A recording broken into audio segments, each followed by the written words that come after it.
BJP से जफर इस्लाम साहब, राष्ट्रीय प्रवक्ता, हमारे साथ जुड़ रहे हैं। इस वक्त यहाँ स्टूडियो में तहसीन पुनावाला मेरे साथ मौजूद है, राजनीतिक विश्लेषक है, कांग्रेस का पक्ष रखते हैं। तहसीन, बहुत बहुत स्वागत है आपका हमारे साथ इस पूरे मसले पर चर्चा करने के लिए। बाकायदा बादल देबनाथ जी जुड़ चुके हैं, जो कि टीएमसी का पक्ष रखते हैं, टीएमसी के नेता हैं, और इस वक्त वरिष्ठ पत्रकार अनंत विजय जी भी हमारे साथ जुड़ चुके हैं। आप सभी का बहुत बहुत स्वागत है। बादल देबनाथ जी, कहाँ है मार्च की तैयारी नहीं कर रहे हैं आप लोग? नहीं मैडम, पहले आपने जो 10 मिनट भाषण दिया ना, उसमें तो बहुत सारे कुछ आपने ममता दीदी के खिलाफ और बहुत सारे महिला लीडर के खिलाफ आपने बता दिया, लेकिन देश के लोगों के सामने टीएमसी का बदनाम करना, टीएमसी का छोटा करना, ममता बनर्जी को छोटा करना, मैं पता नहीं ये नेशनल चैनल को क्या हो गया।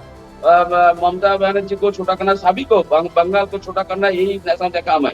लेकिन ममता दीदी पहले ही आपके बात के ऊपर मैंने आपको कहना चाहता हूँ, ममता दीदी सबसे पहले कहती है, पुलिस को इंस्ट्रक्शन दिया था संडे तक मैं देखूंगा, उसके बाद सीबीआई का जांच मैं खुद दे दूंगा, ये ममता दीदी ने कहा।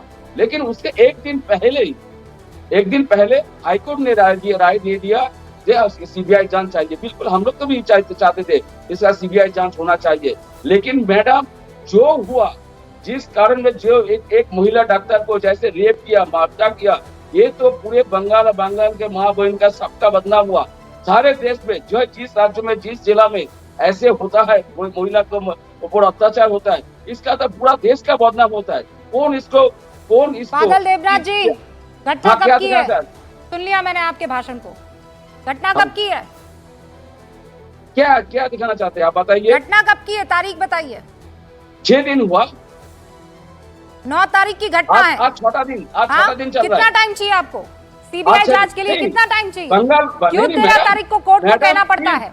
ममता बनर्जी की मुखालिफत करने यहाँ कोई नहीं आया है, ठीक है? सुनिए, ममता बनर्जी के लिए ये बटरिंग आप बाद में करना। अभी एक महिला के साथ न्याय की बात कर रही हूँ। ये सब सुनिए, ये सारी चापलूसी आप कहीं और कीजिएगा, यहाँ पर नहीं। बादल जी, मैं बहुत क्लियरली आपको कह रही हूँ, नेशनल मीडिया क्या चाहते हैं आप? हाथ पर हाथ धरे रखकर बैठ जाए? क्या चाहते हैं नेशनल मीडिया? क्या करे? आंखें बंद कर ले? पूरा देश इसको दिल्ली की घटना से जोड़ रहा है, और आप कह रहे हैं पता नहीं नेशनल मीडिया को क्या हो गया है। कुछ तो शर्म होगी ना आप में, बादल जी, कुछ तो शर्म बची होगी। मैं कह रही हूँ, मार्च करने के लिए टाइम बताइए। ममता बनर्जी कब मार्च करने आ रही है? हाथरस की बेटी के लिए आई थी, कलकत्ता की बेटी कुछ नहीं है। हाँ, 1500 किलोमीटर दूर हाथरस की घटना के लिए आई थी ना ममता बनर्जी। उम्मीद कर रहे हैं ना ये बंगाल में बैठे परिवार वाले कि वो उनके लिए भी मार्च करेंगी। कब करेंगी? टाइम बताइए मुझे, कब करेंगी? मैडम, अब जो लोग हमला कर रहा है, जो लोग धरना दे रहा है डॉक्टर के साथ, सीपीआई, सीपीएम का, छात्र फेडरेशन का, ये स्टूडेंट यूनियन का, ये लोग हम कर रहा है। आपको पहले जान दीजिए। मुझे ये बताइए, तो ये नाटक था? ये नाटक था? ममता बनर्जी हाथरस की घटना में जब बाहर निकली थी, वो नाटक था? नौटंकी थी? हाँ, आपके नेता और आपके नेता कुणाल घोष क्या कह रहे हैं कि बीजेपी बंगाल में नाटक कर रही है। तो मतलब यही कि ममता बनर्जी महिलाओं के लिए जब आवाज बुलंद कर रही थी, नाटक कर रही थी?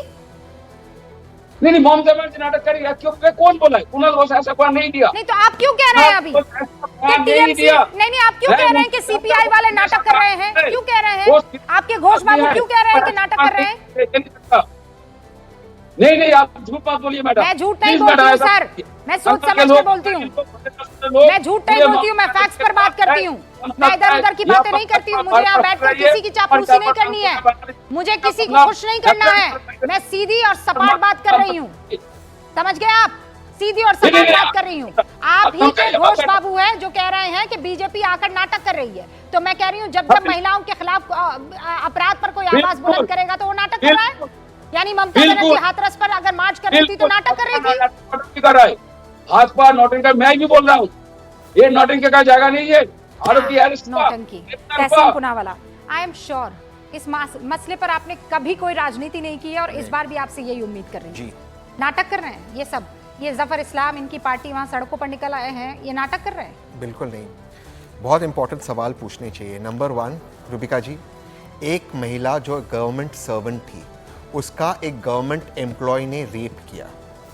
ये रेप होता है एक गवर्नमेंट अस्पताल, गवर्नमेंट मेडिकल कॉलेज के अंदर। वो गवर्नमेंट एम्प्लॉय जिसने रेप किया, जो अक्यूज्ड है, वो वेस्ट बंगाल सरकार से पैसे ले रहा था, सैलरी ले रहा था। बिल्कुल सही। वो अक्यूज्ड है, उस पर पहले अपनी पत्नी पे मारने के केस थे, तब उसको क्यों वहाँ पर किया गया। दूसरी चीज़, कोलकाता पुलिस ने प्रिंसिपल से क्वेश्चनिंग क्यों नहीं किया, प्रिंसिपल ने एफआईआर क्यों दर्ज नहीं करवाया, और 4 घंटे में प्रिंसिपल ने रिजाइन करने के बाद उसको दूसरी सरकारी नौकरी क्यों मिली। लास्ट चीज़, प्रिंसिपल ने ये कहा रिजाइन करते वक्त कि मेरे साथ राजनीति हो रही है, तो प्रिंसिपल इस बात पे रिजाइन नहीं किया कि उसके इंस्टीट्यूट में कोई महिला के साथ गलत काम हुआ। इस पे सवाल उठ रहे थे, तो उस पर क्यों नहीं। ये क्लियर अटेम्प्ट है सर प्लीज बीच में मत बोलिए, क्लियर अटेम्प्ट है अक्यूज को बचाने के लिए। मेरा स्पष्ट सवाल है जफर भाई से और सीबीआई से, क्या सीबीआई प्रिंसिपल को अक्यूज बनाएंगी? नंबर 1।